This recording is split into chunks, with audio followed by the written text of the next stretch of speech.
Salut tout le monde, c'est Sylvain, j'espère que vous allez bien et que vous avez passé une très bonne journée. Je vous remercie de me retrouver pour le tirage des énergies du week-end.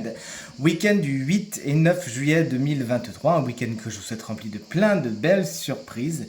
Week-end qui verra l'anniversaire de ma maman que j'embrasse bien fort. Allez, c'est parti, on est généreux ce week-end, on peut choisir deux cartes. Connectez-vous à votre intuition et choisissez entre la carte numéro 1, voici la 2, voici la 3, voici la 4 et voici la 5.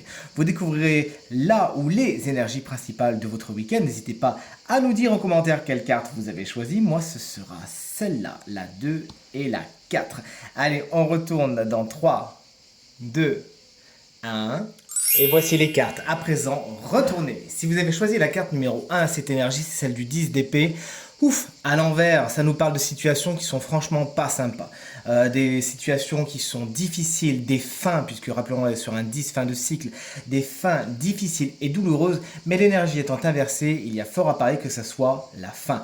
Vous lâchez prise, c'est la fin de cette période difficile, vous acceptez tout simplement les choses telles qu'elles sont, vous acceptez de faire un processus de deuil, d'avancer et de voir ailleurs si vous y êtes. Il n'y a plus qu'une seule chose à faire maintenant, c'est penser les blessures, vous faire du bien, en profiter ce week-end et faire que des choses qui vous font plaisir. Si comme moi, vous avez tiré la carte numéro 2, eh bien on a de la chance concrètement. Avec le 10 de denier et la broche de Sailor Moon en plus que j'adore, eh bien on peut pencher vers des choses positives au niveau du matériel et du financier. Pourquoi pas même des belles rentrées d'argent, il y a de l'équilibre, il y a de l'abondance, il y a du succès au niveau du travail, encore une fois du matériel et du financier. Tout ce qui est transmission, filiation peut également avoir une place de choix dans votre week-end. Et figurez-vous que c'est mon cas en plus. Allez, si vous avez choisi la carte numéro 2, on reste dans les deniers. C'est un week-end qui de toute évidence est axé autour de cet élément. On est sur le 5 de denier avec la carte numéro 3. Il y a quelques déboires au niveau du matériel et du financier. Donc là, c'est un petit peu tout et son contraire. Des pertes d'argent, peut-être des dépenses prévues ou imprévues, mais assez importantes. Il s'agira de juguler l'hémorragie, de ne pas jeter d'huile sur le feu, de prévoir de hiérarchiser. Et surtout, cette carte vous invite à demander de l'aide si vous en avez besoin. Si vous avez choisi la carte numéro 4 comme moi, bien regardez, il y a de l'argent qui rentre et de l'argent qui reste, puisque le 4 de denier justement c'est la carte des économies.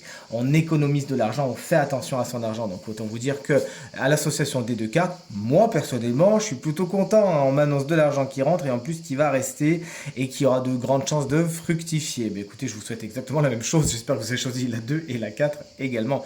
Le 4 de denier vous explique que vous épargnez, vous voyez les choses venir, donc vous faites des réserves. Se réserver, s'économiser, c'est aussi au-delà du financier. Avec le 4 de denier, le tirage est en général, rappelons-le, on s'économise, on donne le meilleur de nous-mêmes à celles et ceux qui le méritent pour de vrai. Et on se donne à soi le meilleur également. Et enfin, si vous avez choisi la carte numéro 5, c'est l'arcane 13. C'est l'arcane qu'on appelle l'arcane de la mort. N'en ayez pas peur. Cette énergie est inversée. Elle représente la fin de quelque chose. Une rupture, quelque chose qui se termine, un cycle qui doit passer. Oui, mais. Je dis mais puisque la carte, quand elle est à l'envers, eh bien, elle exprime tout simplement la difficulté de passer à autre chose parce qu'on n'a pas envie d'avancer, on n'a pas envie de lâcher prise, on n'a pas envie de lâcher cette situation, cette relation, etc. On s'accroche et pourtant cette carte, lorsqu'elle est inversée, eh bien, elle abrite un conseil très fort, c'est celui de ne pas lutter, d'accepter que les choses s'effacent un petit peu comme un mandala. Plus tôt vous accepterez les choses telles qu'elles sont, plus tôt vous saurez dire au revoir et fermer les portes, plus vite les meilleures portes avec des merveilles et des choses qui vous correspondent encore mieux s'ouvriront. Allez, pas de résistance ce week-end, chers amis. Ce tirage est terminé et j'espère qu'il vous aura plu et qu'il résonnera avec un maximum d'entre vous, vous permettant de passer le week-end le plus positif possible. C'est tout ce que je vous souhaite. Si vous souhaitez justement une consultation privée, vous trouverez toutes les informations pour me joindre dans la barre de description de cette vidéo. Elle s'affiche également au bas de votre écran et le numéro de téléphone, quant à lui, il est juste ici. Un petit texto, un petit appel et c'est parti. Je vous remercie infiniment pour vos encouragements, vos partages et vos commentaires qui me font excessivement plaisir et excessivement chaud au cœur. Je vous embrasse bien fort, je vous souhaite un très bon week-end et je vous dis à très très vite. Salut!